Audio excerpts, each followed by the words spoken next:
I'm James Lawler, and you are listening to Climate Now. This is the second episode in our Decarbonizing Road Transport series, which is co-hosted by Darren Howe, who is a senior charging manager at Cruise and a former applications engineer at Tesla. Today, Darren and I are speaking with Dave Rubin, who is the head of policy research at Cruise. So, Darren, since you're also at Cruise, I was thinking that maybe we could start out with how you ended up there. What led you down the path to autonomous vehicles? Yeah, thanks, James. I really come into this from a climate and energy background. I started out in the solar industry working on power electronics, and then joined Tesla working on their EV charging team, so responsible for sort of network and product design. And that's the angle I've taken coming into Cruise. Cruise is obviously an autonomous vehicle company, but what sets it apart from many others is it's an all electric autonomous vehicle company. So this presents a variety of challenges that are really interesting, but really promising for the industry. Once you have this centralized fleet of autonomous vehicles, there's this potential to use it as a really strong lever to accelerate deployment of EV infrastructure and to experiment with new approaches that people have talked about for years, like smart charging. So that's really why I'm at Cruise. Since you work with him, what can you tell us about Dave Rubin and what we'll be speaking about today? Yeah, well, Dave is an integral part of our government affairs team. Now, this team is responsible for promoting all of the autonomous vehicle regulations and policies that Cruise believes is important for the industry. But again, because Cruise is a all electric fleet, he's also involved in discussing the climate benefits and pushing the clean mileage standards involved with ride sharing applications. So today we can explore with Dave the climate benefits of transitioning rideshare and delivery vehicles to electric platforms, and then also discuss those benefits and the feasibility of transitioning this industry to autonomy. Great. And with that intro, Dave, welcome to Climate Now. Let's start with your background. How did you get to where you are today in your career? Awesome. Well, it's great to be here and joining you, James and Darren. It's interesting when I think about my background and how I found my way into the world of electric and autonomous vehicles. I spent the better part of 8 years in strategic management consulting in Washington, D.C. And I focused a lot of my time working with companies in the transportation, aerospace, and defense world, mostly helping them navigate political risk and identify kind of market development opportunities. And I saw this opportunity with Cruise come along. I had a former colleague of mine who helped run international affairs for Cruise at the time. And I'd always had a background in environment and transportation, energy. And I saw this really interesting and unique opportunity to take some of these hard skills that I developed in thinking through nascent political challenges and policy hurdles and opportunities for new companies and marry it with strong passion and interest that I had in the environment and transportation and energy. And so I kind of walked into Cruise. That was 3 years ago. And since then, it's been a pretty good ride. I'm the head of policy research for the government affairs team, and it's tremendously exciting for me. Can you share a bit more how this work at Cruise differs from what you've done before? I worked a lot with folks in, let's say, traditional transportation and aerospace sectors. Regulation for both of those industries has really been very much set, right? That there is a clear and expected way of approaching certain policy issues, of engaging with regulators. Laws are on the books, right? But in contrast with autonomous vehicles, things are still being settled and things are still being crafted as we speak, right? There is policy and regulation that's being formulated. We just saw the first rule set being passed by the state of California, for example, for autonomous vehicles in October of 2020. And so new laws for autonomous vehicles are in motion. We're still waiting on federal legislation for autonomous vehicles. And so in contrast to where I was previously in my career, this has been a really unique opportunity to kind of be in the fray and help work hand in hand with third parties, regulators, policymakers to help share Cruise's vision for the future of transportation, as well as work hand in hand to try to find the best and most optimal policy outcomes for our technology while advancing state and federal goals for cleaner and safer transportation as well. Right. So I'd love to just start with the term you mentioned, which is the subject of of this conversation, autonomous vehicles.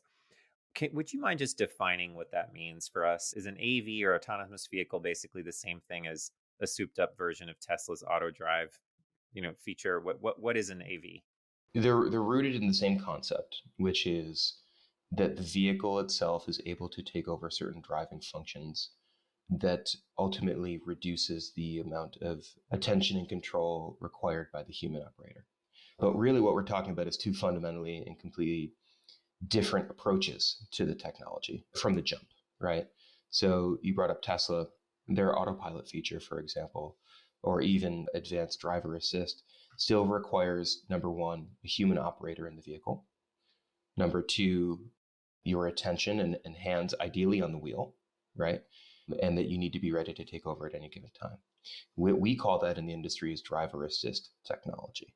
In contrast to that, what Cruise is developing and others in this space is what is often referred to as AVs. This is what we think of as self-driving cars, right? And so what is the current state of the Cruise technology? So we've made tremendous progress since we got started in 2013, 8 years ago. We have received permits from the state of California to be able to test driverlessly within San Francisco, and we're actively using that permit to do so. So as we speak, there are fully autonomous Cruise vehicles based on the Chevrolet Bolt, and they're driving around San Francisco without a driver. And at the moment, also transporting employees of Cruise as well as we do kind of the initial steps towards commercialization. You guys are both employees of Cruise. Have you been driven around by a Cruise vehicle, and how does that feel? I have, both with a driver and without. The first time I got in a car, this was about a year after I joined, was with two what we call AVTOs, autonomous vehicle training operators in the vehicle. One is, got their hands on the wheel, and the other was a note taker. And I was blown away by the capability, but also there's kind of a wow factor involved, right? Even if there is a driver in the front seat, you're still like, oh man, right? This car is driving itself. And there were certain things that I thought were just so tremendously cool and really indicative to me of the embeddedness of how the vehicle thinks about safety. For example, we were going down a street with a bike lane, right? And all humans suffer blind spots, including in vehicles. And I looked behind me because we had kind of nudged over a little bit in our lane, and behind the C-pillar, right, in the back of the car, there was two cyclists, right, but kind of tucked back there. I had no idea they were there, and the AVTOs probably didn't see them either, but the fact that our vehicles have sensors all the way around, we're able to detect this cyclist. That was really, really cool. And the second time for me was without a driver. And it was when we started doing closed course testing in San Francisco. I was actually like one of the first Cruise employees to hop in the car without a driver in it. And again, it was very new, right? Terrifying. At first, yeah. But within like 2 laps of the track, I was like, oh, okay, this is normal, right? Right. And that's what you ultimately want. You want someone to feel like this is boring, because that's an indication of safety. But Darren, I don't know if you've had the chance to ride. I've only done it once, and apparently talking with people who have done it even before, there's been a marked improvement in the performance. I would say the thing that strikes me is that there are things that it does extremely well, and then there are obviously things that it still struggles to do, and which Cruise is working on. But in terms of what I found really interesting was just the difference in perception when you have an autonomous vehicle. So when I have an Uber driver with a driver in the front, I kind of accept the fact that he or she's not going to drive perfectly, that there's going to be starts and stops and hard stops and jerkiness and sudden accelerations to cut in front of somebody. And I'm sort of like, it's okay. I know it's an Uber driver. In the Cruise vehicle, it was so smooth. And that's what struck me as well. And I just came to realize that, what Cruise is building is tough because it needs to not be as good as a human Uber driver. It needs to be better. Would love to sort of look at the marketplace that Cruise will be entering. Could you give us a sense, Dave, in terms of the EV market, how many EVs are on the road today roughly? And do you have a sense of the estimates for growth in that market in terms of cars on the road? Yeah, electric vehicles are very clearly part of the zeitgeist right now, and they should be. It's one of our most potent tools for addressing climate change. But regardless of the focus on these vehicle opportunities here, they still only represent about 1% of all cars on the road today. Despite the tremendous growth in places like California, which is where we're based, and pretty significant shifts within both industry and the political winds to both support and accommodate that growth. And so, as we think about the ramp rate to adoption, there's obviously some clear targets that have been laid out, which industry and consumers will track towards, right? The top level one from our perspective is Governor Newsom's goals for 2030, I believe, in California for full ZEV adoption, 2035, excuse me. And President Biden, of course, also released his own targets for 2030 for half of all new car sales to be zero emission. That was by 2030. And we've seen similar numbers in the autonomous vehicle space. There is a bill that was signed here in California called SB 500 earlier this year to make all autonomous vehicles electric by 2030. But to answer your question, when we think about how do we get to a saturation point, to a place where there is truly critical mass for electric vehicles, it's going to require not only the right regulatory landscape, things like those targets that I was talking about, be it at the state or federal level, but it's going to take infrastructure, specifically charging. It's going to take vehicle affordability, which costs of batteries and therefore electric vehicles are coming down. But at the same time, there are major concerns about the supply chain management, the chip shortage issue that's hitting EV production. But at the same time, let's go back to that 1% number, right? Like we can have all the right ducks in a row, but it still could take time. And that's where a company like Cruise is so excited to kind of put ourselves in the mix, because our vision for self-driving, fully electric, and shared vehicles is such a unique opportunity to bridge access for the public to cleaner miles. You don't have to buy an EV. You don't have to install a charger at your own home to take a Cruise car. And that's what's so exciting for us, right? Is regardless of your interest or your desire or your ability to purchase an electric vehicle, either as a second car or to replace one that you already have, or you may not even have a car, we kind of democratize access to the EV. You started touching on this a bit when you said people may not even need a car, but can still experience electric miles. So let's talk a little bit about traditional ride hailing, right? And it's so funny that we call it traditional because this really only happened within the last 10 years. What is the adoption of EVs like in traditional ride hailing? How has that progress been both on the policy front and actually on the ground? EVs are really almost the perfect use case for ride sharing in a lot of ways. Looking at California as an example, there's a new regulation in place here called the Clean Mile Standard, which is requiring, I think it's 90% of ride-sharing vehicles become electric by 2030 in the state of California. That's through smart policy creation, right? And so looking beyond the personal vehicle sector, there's still, of course, a role for regulatory regimes and policy incentives to encourage EV adoption. But looking at the use case for ride-sharing EVs in particular, from a driver's perspective, it actually makes a lot of sense, right? Number one, the vehicles are lower maintenance typically, and typically have lower repair costs. There's fewer moving parts in an EV, first of all. And so as a result, you don't have to change your oil as much. You don't have to change the transmission fluid, things like that. And so those kind of reduce the burden on the driver, which is really great. Also across the nation right now, and especially in California. And so electricity is, relatively speaking, a much more affordable fuel for a rideshare driver, given how expensive gas is right now.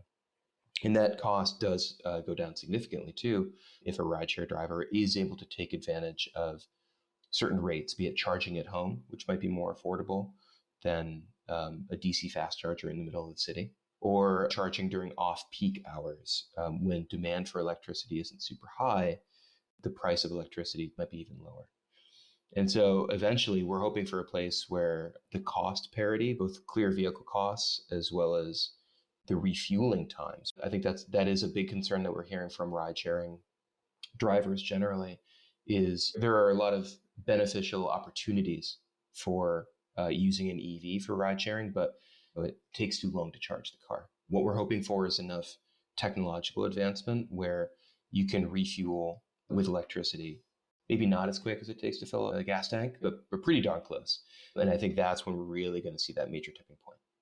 And Dave, I can just chime in here a little briefly to talk about the charging side of things. Yeah. I mean, I think that is also an interesting use case for autonomy because we don't have or we won't have drivers that have certain preferences on when they get home to their families and when they want to be sitting at a charging station. Managing a fleet that can charge during those times when other people aren't charging because no one wants to be charging at that times could be a useful way of increasing electric miles without some of these constraints. I want to talk a little bit about some of these studies that have been performed that suggest that rideshare companies are actually generating more pollution and congestion and societal cost based on things like deadhead miles than they had initially hoped. And Darren, what's a deadhead mile? Sorry, just for people who Oh yeah. may not know. So a deadhead mile is basically when you're driving around without a passenger in order to pick up the next one. So you're in between productive rides. So I'm wondering, we talked a little bit about how ride hail is, the perfect use case for electrification because you drive a lot more miles, less maintenance. But is it fundamentally better than, say, just electrifying private vehicles? And I know that Darren you've published a couple things on this question. What is the claim in terms of why ride hailing platforms generate more emissions? I think what people have found on the ground is that people don't replace private ownership with ride hail, they supplement it. So they're still buying their own vehicle. And then, although these drivers are picking up a lot more passengers, oftentimes they're driving, hours out of their way to pick up the first passenger, and then between passenger rides, like circling around the block, waiting for their next passenger. So those are all emissions that are still coming out. There's a lot of nuances on where they might be better, but by and large, they assumed it was actually worse. You still have this utilization question, right? How many of your miles are deadhead miles? Because even if your energy is coming from the grid through electricity, some of that electricity is not 100% clean. So there is this tipping point where you can increase your utilization really well and reduce your deadhead miles, which might be more feasible with an autonomous platform that you can actually have a much better benefit compared to just electrifying traditional TNC. When we think about the fundamentals, it really comes down to how many miles are driven, the VMT, vehicle miles traveled, and what is the carbon intensity of the fuel that you're using to drive that car. And by carbon intensity, we mean how many emissions are generated to move you from A to B, right? So the study that you guys are referencing, there's been a couple that have showed that ride-sharing vehicles do produce more pollution than the trips that they displace. And I think that kind of makes sense, right? To Darren's point. If you're going 1 mile from your house to the store, and then you think about an Uber providing that same trip for you, well, they might drive a quarter mile to come pick you up, then drive the mile, and then maybe drive another quarter mile to go pick somebody else up. And so that's 1.5 miles versus the 1 mile that it would take to drive you on your own. And looking at the same platform, gas to gas, that's obviously more emissions to take it with an Uber or a Lyft. But conversely, what if those miles were driven by electric vehicles? And that's really where the crux of our value add and more broadly EV ride sharing is, especially for our case when those miles are powered by fully renewable electricity, which would reduce the emissions to zero. UC Davis has done some really great research to try to understand what is the emissions benefit of electrifying those TNC vehicles or ride-sharing vehicles and comparing those emissions against both personal gas-powered vehicles as well as even personal EVs. And what they found was really actually quite stunning. Back to my original point, it's about the number of miles that you drive and how dirty the fuel is. One ride-sharing vehicle has the same emissions reducing impact as 3 people buying their own personal EVs. And so you can really understand that there's a very strong policy incentive to get gas-powered ride-sharing vehicles off the road and to replace them with EVs. Could we dive a little bit deeper into that? Because I know, James, your podcast is all about getting deep into the weeds of things. But when we talk about powered by renewable, how is that done today for Cruise's fleet? What are the programs that we have, and where can we continue to improve from what we've accomplished so far? Great question. In 2020, we made the decision to power our fleet with fully renewable power. And what we mean by that is, unless you build your own power transmission lines, it is very difficult to trace electricity from its source to its end use, right? Because everything is, of course, on a grid. And so there's a really great alternative tool to that, which we collectively refer to as renewable energy credits, or RECs. And so across the US, when a renewable energy producer, be it a solar panel owner or someone who owns a wind turbine, generates power, they also generate these tradable credits, these RECs, that represent a certain volume of renewable energy that's put on the grid. And they become sort of tradable currency in a lot of ways. The RECs that are generated by that solar panel or by that wind turbine can be purchased by a company like Cruise, for example, to then hold and retire based on our use of electricity. And we would, let's say, we use 1 megawatt hour of electricity. Well, we would buy 1 megawatt hour's worth of RECs and retire them at the same time. And we would show that we are actually powered by renewables because we are kind of drawing that direct financial and obligatory connection to the producer. And so that's kind of how we jumped into the renewable space. But earlier this summer, actually, in late August, we launched a new partnership called Farm to Fleet, where rather than kind of buying these RECs on the open market, we realized, hey, look, our fleet needs a lot of energy. And we also, from our perspective, stand for something really cool, which is this transformative vision for transportation, a great, huge emphasis on sustainability. Can we find partners in this space that share our values?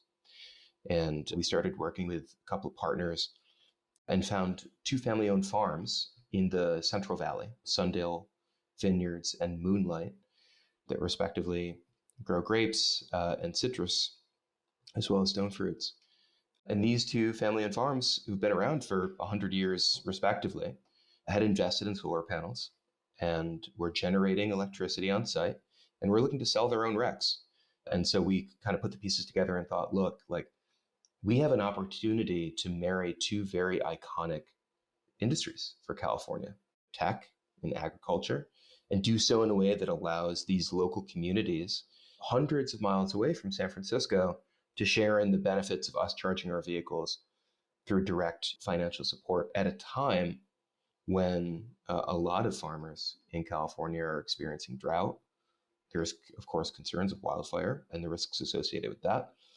And so I think a premium placed on generating non-farm income at this time as a supplement. And so we're very pleased to be able to support that as well. So, Dave, we talked a little bit about the value from an emission standpoint of going from EVs, like personal vehicles, to a ride-sharing EV, that it's roughly 1 to 3 in terms of emissions benefits. What does it look like then when we go from ride-sharing EV to AV? What are the further emissions benefits of utilizing an autonomous vehicle fleet, and how should we think about that? I think that's really where it's going to be transformative from my perspective. There's already clear benefits for that electric vehicle adoption. But when you remove the driver from the vehicle, the calculus can change pretty dramatically, right? There's, of course, numerous benefits outside the scope of this particular conversation on road safety, possibly even congestion reduction. But speaking specifically on the environmental and sustainability side of things, once you remove the driver from the car and provide the vehicle its own ability to navigate around and to manage certain actions on its own, suddenly it becomes very, very transformative. I think a couple of things immediately come to mind for me here. Number one is you can program an autonomous vehicle or manage the fleet in such a way where it can drive to reduce the amount of energy that it uses, right? Doing things like avoiding high-grade hills, which of course are a major drain on the battery. When there isn't a passenger in the vehicle, driving at slower than average speeds to reduce energy use. Driving in a more predictable way, less stop and go, sort of jackrabbit starts, right? That can also improve energy efficiency and ultimately improve emissions. But thinking to the future as well, AVs, especially electric AVs, are more or less power plants on wheels, right? If they have the ability to discharge onto the grid, far enough future scenario, you could imagine AVs plugging back into the grid when electricity prices are quite high to help sort of serve as an ancillary service for grid operations, or thinking about the realities of climate change. There will be further disruptions to the grid, be it from natural disasters, like flooding, freezes, or snowstorms, ice storms, as well as fire. Autonomous vehicles, given the charge that they would have, would be able to serve sort of as a tool for resiliency, helping to provide backup power to local communities, plugging into local distribution networks, providing pretty vital electricity to do things like keep CPAP machines running, right? Or to help with hospitals, or even basic things like providing emergency medical services with electricity to provide basic services for communities in need during that time. Let's imagine then a future with more electric vehicles and more electric autonomous vehicles in particular. What do you think charging looks like? I spent a lot of time thinking about this, but I would love Darren's thoughts here as well. When we think about charging today, especially for human-driven vehicles, there is an emphasis on, I guess in some ways, replicating the gas station model, which is fundamentally driven by you need space available for the public. No one likes to wait online for a gas pump. There's a strong emphasis on getting as many chargers in the ground as possible. But in the future, with more autonomous vehicles, especially if they're operated as fleets, which we expect them to be for some time, fleets need predictability. If you are owning and operating the charging infrastructure yourself, you need to make sure that you're getting the most bang for your buck, so to speak, right? And so you need what's called high utilization of chargers, getting as many vehicles in and out of that charging space as quickly as you can and as efficiently as you can to make the most productive use of that charger.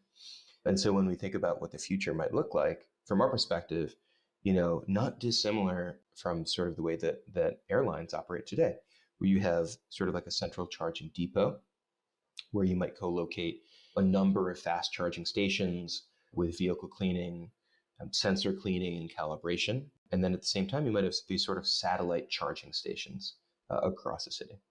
Yeah.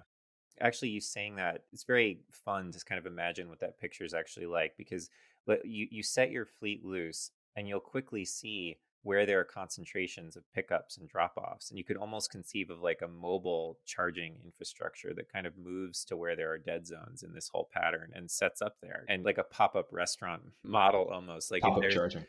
I love these ideas. And actually, I can definitely see use cases where those would make a lot of sense, right? One of the challenges is that the grid is difficult to build out, right? And it's expensive and it takes a long time. So when we are about to get more deployment of electric vehicles, the manufacturers have cars coming up, but where is that charging infrastructure? Having some way to rapidly deploy and maybe even redeploy charging infrastructure is an interesting use case that we need to tackle. But I want to take a step back and highlight just the general challenge behind charging. So if we take a look, one of the big challenges is that we don't have enough public charging. So when electric vehicle companies like Tesla first started, we were all saying, hey, don't worry about the gas station, charge at home, right? Which is more convenient because you don't have to spend any time. You go at home, you plug it in, go do your own things. It doesn't matter if it takes 6 hours, it's charged when you leave in the morning. But the fact is that 40% of Americans don't have access to their own home charging. So how do you go help those folks electrify? You're going to need public charging infrastructure. If you take a look at the amount of investment that has happened in this space, studies have shown that it's going to take somewhere between 50 to 60 billion in the US alone to accommodate EV growth by 2030. And originally, the Biden administration proposed 15 billion. I believe that's now been cut in half to 7 billion. So that is going to have to stimulate so much extra private dollars to go to work. So where does Cruise fit into all of this? I think it's two pieces. The first one is just infrastructure deployment and pulling that forward. As Dave alluded to, utilization is the big challenge here. So you've got charging operators who are thrilled if they can get their charging infrastructure utilized 15 to 20% of the time. That's amazing for them. That's really sucky, right? That's pretty bad. Yeah. So if you think about what Cruise can do with an autonomous fleet that can charge, say, at night when no one else is going to be going out and charging, we can boost those utilization numbers to 30, 40, 50, maybe, potentially even higher. That all of a sudden flips those economics where an unprofitable station becomes profitable. So we can actually accelerate the build out of this. And that's one of the reasons I'm very excited to be working on this stuff at Cruise. Yeah. And then the second piece is the operational side. You can actually kind of apply the 80-20 rule here. Sometimes you get 80% of the benefit just by being a smart consumer of electricity. how do you make sure you're drawing electricity down when prices are cheap and avoid charging when there are strains on the grid, like it's a super hot day and everyone's using AC?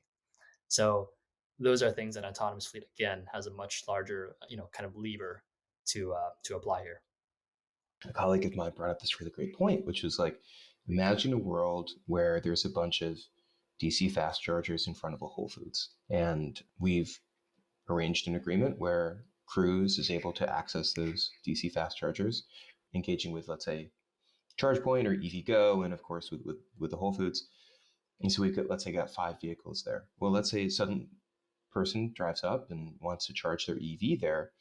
You could imagine a future scenario where through some clever programming and just a user function, that personal human-driven EV could indicate I need to charge now. And suddenly those AVs pull out of their spaces and all leave simultaneously. You have this ability to like very deliberately and in like this really cool and unique concerted way Yeah. make better use of infrastructure simply Right. because the cars are driverless. That's really awesome. It's really fun to think about, and it feels quite inevitable on some in some level, doesn't it? I mean, I'm not sure if that's because we've been preconditioned by sci-fi movies that it feels this way, or if it's actually makes some deeper level of sense. But you could totally imagine what you're saying, I think, which is why you guys work there, I guess.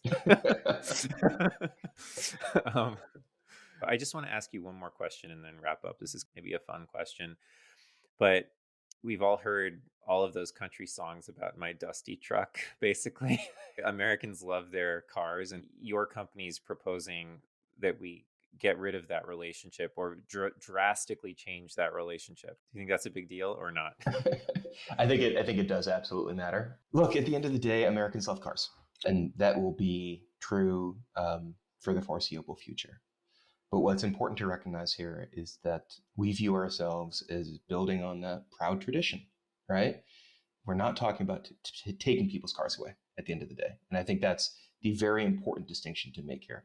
We're talking about a technology that provides greater economic mobility, greater environmental benefits, that allows you to access more places, connect to more people, and really expand the way that we think about giving people time back and really kind of reclaiming transportation along the way.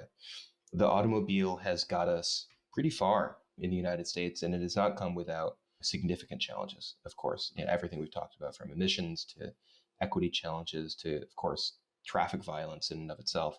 But we are standing at the edge of a really exciting shift where we will be able to provide that same amount of economic, social mobility while doing so in a cleaner, safer, and more accessible way. Yeah.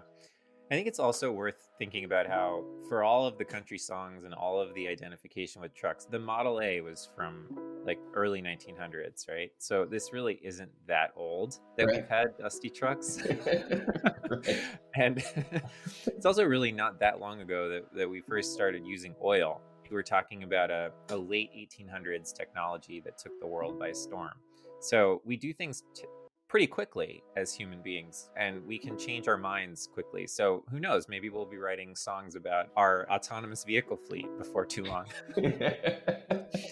But anyway, Dave, thank you so much for joining us. This has been a really fascinating conversation. We're really pleased to have you on the podcast. Yeah, thanks for joining us. It was my pleasure. Thanks, James, and thanks, Darren.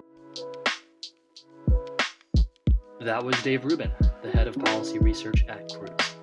Really very interesting discussion there. One of the things, Darren, I was wondering if you could just expand a little bit on, or give your own thoughts on this concept of Cruise, relying on renewable energy credits or RECs to, offset emissions. Obviously that's different from relying on 100% renewable energy, but it's a little bit nuanced in terms of the way in which that's different, like claiming zero emissions through RECs versus zero emissions because we use only solar power. Or what do you think? How does that work?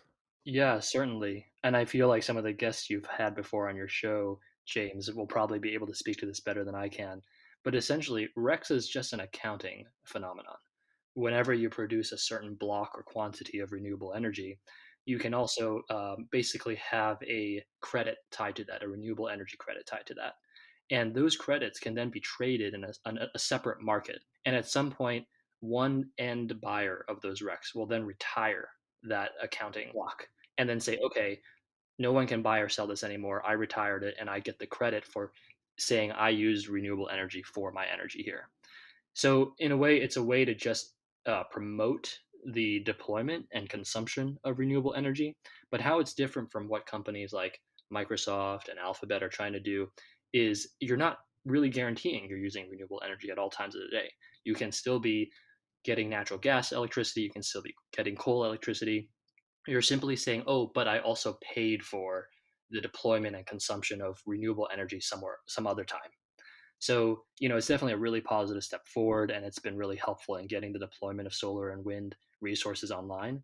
Um, but I would see it as kind of a halfway stepping stone. Mm-hmm. So really the key thing is that if you purchase a REC, you're promoting the development of renewable energy, really. That's right. I guess the note to our listeners is that you should always be careful with the word offset. And you should really understand what exactly that means and in what context it's being used, because it is thrown around a lot. Another question I have thinking about our conversation is Dave said we're not talking about taking people's cars away. What do you think about that? Yeah, that's a really interesting question. Um, Let me just level set this by saying I love driving. It's funny. A lot of people who work at Cruise actually really enjoy cars and driving. I think that's why they're attracted to this industry. But I do think there's a difference in terms of when and where you drive. So when we take a look at Cruise's target markets, they're really talking about robotaxi or delivery applications in dense urban environments.